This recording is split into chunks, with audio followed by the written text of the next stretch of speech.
oranı işgal ettikten sonra 300'den çok cami olur İrəvan xanlığının tərkibində.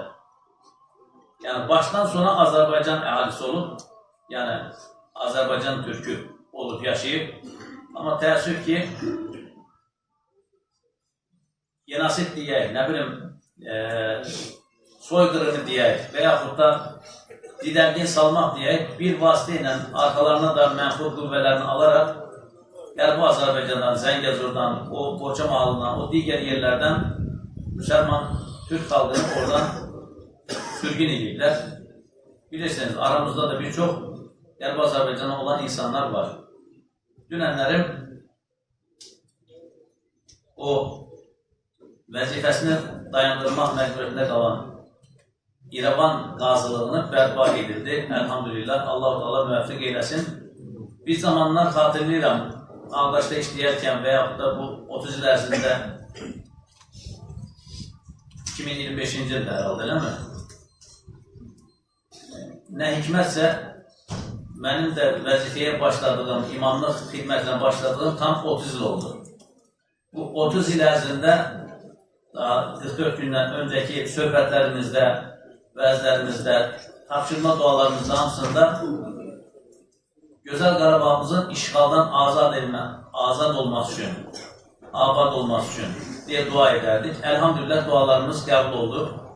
İndi inşallah da növbəti dualarımızda Qərbi Azərbaycan torpaqlarının təkrar əzan sədalarına, Quran sədalarına qovuşması üçün, orada ibadət, səcdə etmək nemətinə müsəlman xalqlara lütf eləməsi üçün, qaçqın düşən, məcburi köçkün düşən insanların təkrar o el ovalarına, o doğulub böyüdükləri, çıngılını çaya atdığı o gözəl yerlərə təkrar qayıtmaları üçün dua edirik. Allah-u Teala dualarımızı müstəcab eyləsin.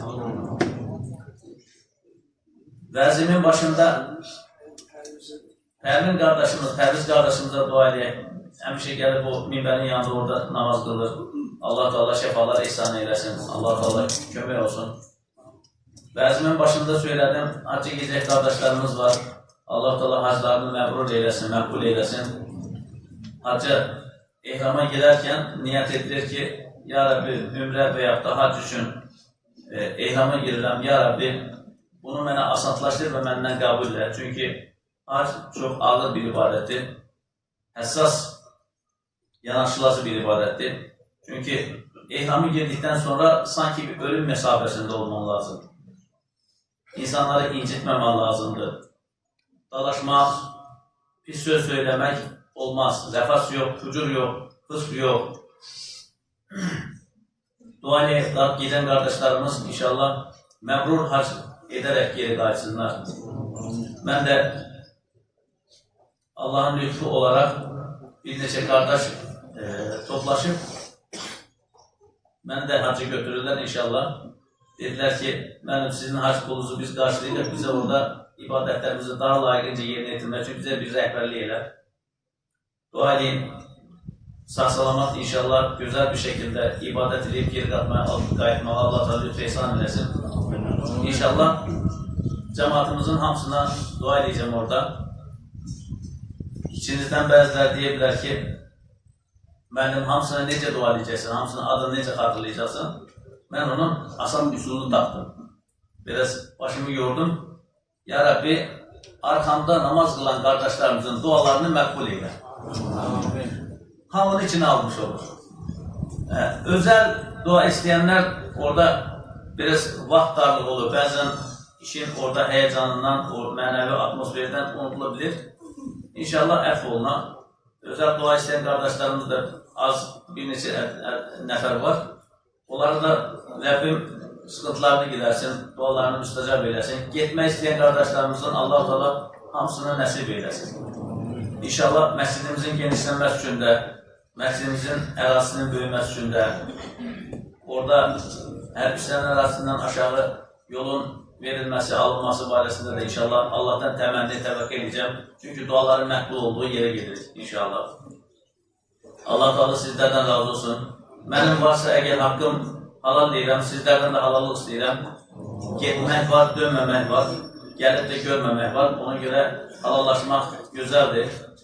Kiminsə özəl bir müəllim filan şeyə görə sizdən halallıq vermirəm, gəl burada halallaşaq deyən birisi varsa, o da oradadır. İnşallah gəlsin. Yəni, Allah Resulü Aleyhisselatü Vesselam deyir ki, dünya rüsvaçılığından qorxmasın. Ahirət rüsvaçılığı dünya rüsvaçılığından daha böyükdür. Yəni, yaxınlaşsın, Həzreti Peyğəmbər sallallahu aleyhi ve sellem halallıq istəyən kimi biz də o şəkildə, hətta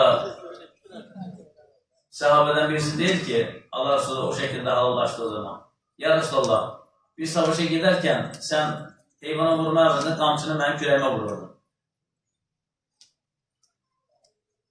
Göndərir, adamı deyir ki, get evdən qamçını gətir. Gəlir, qamçını verir, deyir ki, al vur. Deyir ki, ya Resulallah, sən qamçını vurarkən mənim üstümdə heç nə yox idi. Kürəyimdə, sırtımda bir şey yox idi. Həzrət Ömər radiyallahu anh sinəsi körü kimi gelib gəlir. Öldürmək istəyir adam. Səhabəni. Ki, Allah Resulü'nün kürəyinə sən qamçı vuracaqsan. Allah Resulü deyir ki, ey Ömər, sakit ol. Səhabəni sakitləşdirib, kürəyini açır.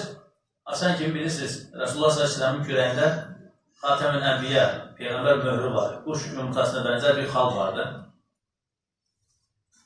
Arxada qucaqlayır və öpür onu. Deyir ki, ya Resulullah, mən o vaxtdan haqqımı halal eləmişdim, sadəcə bunu istəyirdim sizdən. Bunu öpmək istəyirdim, Peyğəmbərlik möhrünü. Allah-u Teala o səhabe-i kiramın sevgisindən bizlərə də lütf ehsan eyləsin.